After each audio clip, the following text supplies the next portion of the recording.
We visited the Agrigento Valley of the Temples and Museum.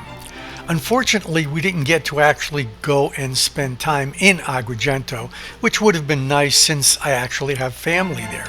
However, one cousin did take the time to come meet us at our hotel, which was a little outside the town.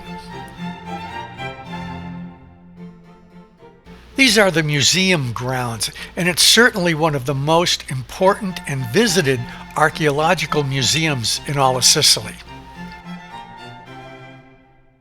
The Archaeological Museum displays almost 6,000 artifacts that are arranged both in a chronological and topographical order.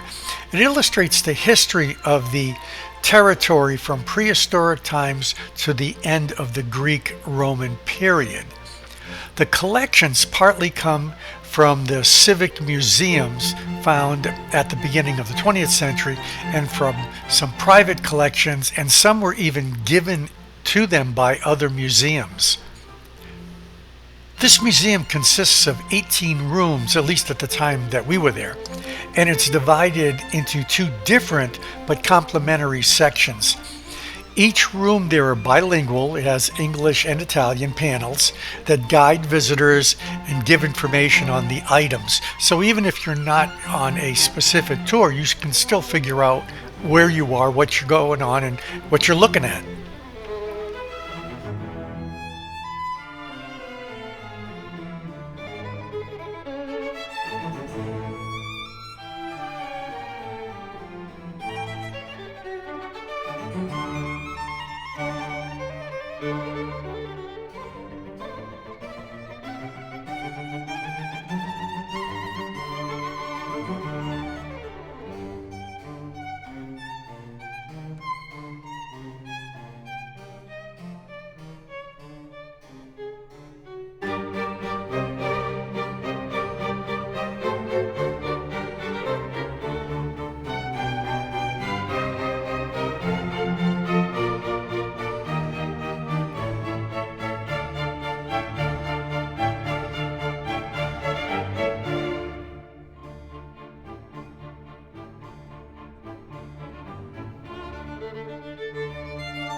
This is actually the oldest known representation of the symbol of Sicily.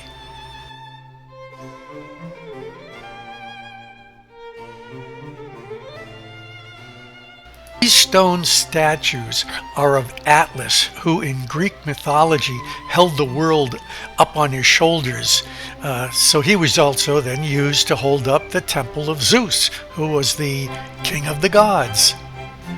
This is a little mini-me version. The rooms are set up in a sequence of timelines, prehistoric and indigenous periods, relations with the Mycenaean world, and colonization. A lot of these items are actually finds from nearby Hellenistic and Roman living areas. So to think that a lot of this stuff was actually in people's houses.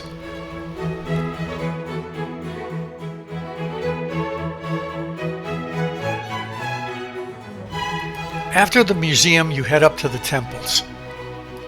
As you're walking up to them, and I do mean up, they don't seem so big, but then you don't realize just how long you have to walk to actually get up there.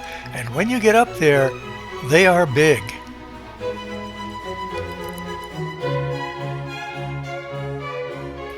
This is a burial area. You know, no matter where you are in this valley, there are temples that are 360 degrees. There are graves of ancient citizens, and they actually know the names of some of them.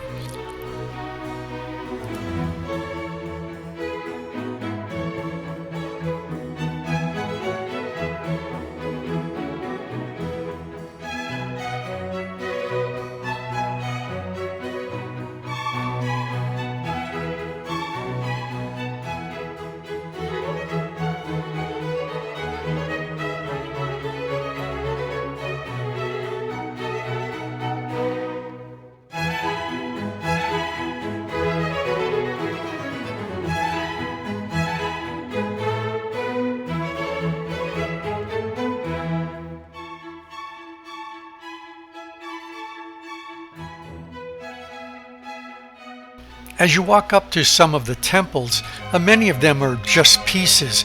You don't get a real sense of the size, but some of them that are in more than one piece, as you're walking up to them, you begin to get the sense of the size of these temples, and you can understand why the people were so in awe of their gods.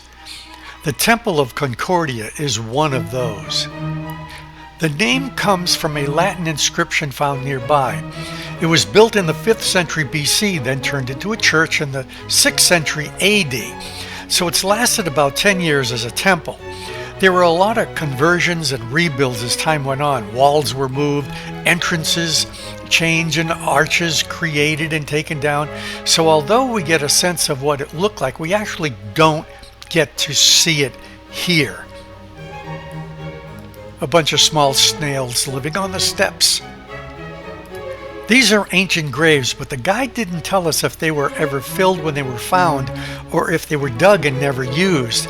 And these are actual chariot tracks that were made in the mud and somehow saved.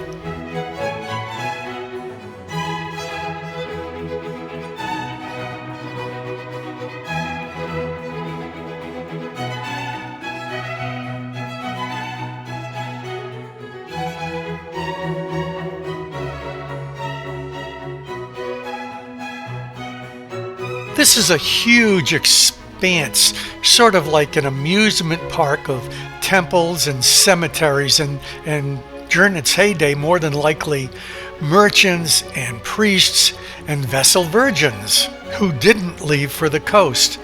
Sorry, that's a Procol Harum whiter shade of pale reference.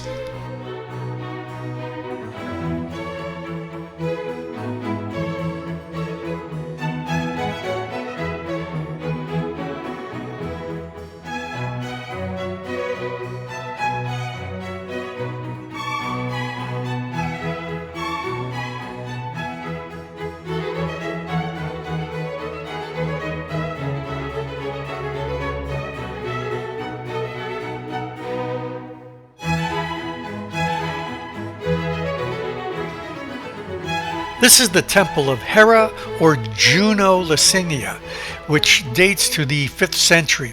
It was burnt in 406 by the Carthaginians. One of the things I can never understand is the concept of burnt, considering these are all stone and marble.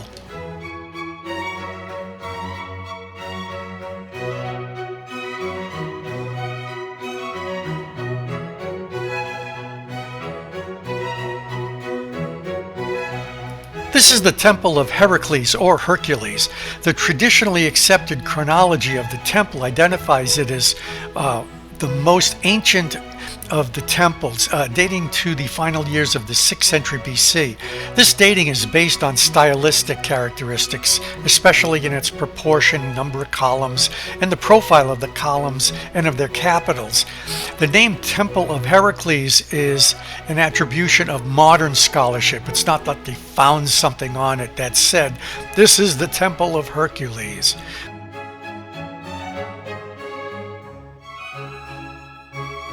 These are the ruins of the Temple of Zeus. This is the temple lined with those big giant stone atlases from the museum, and this is one of them lying down on the job. Actually, this temple was never completed. The history of the temple is pretty unclear, but it was probably founded to commemorate the Battle of Himera in 480 BC, in which the Greek cities of Agrigento and Syracuse defeated the Carthaginians under Hamilcar, which was Hannibal's father. According to the historian, I can't pronounce his name, Diorius Sicilius, the temple was built using Carthaginian slave labor, presumably defeated soldiers captured after the battle.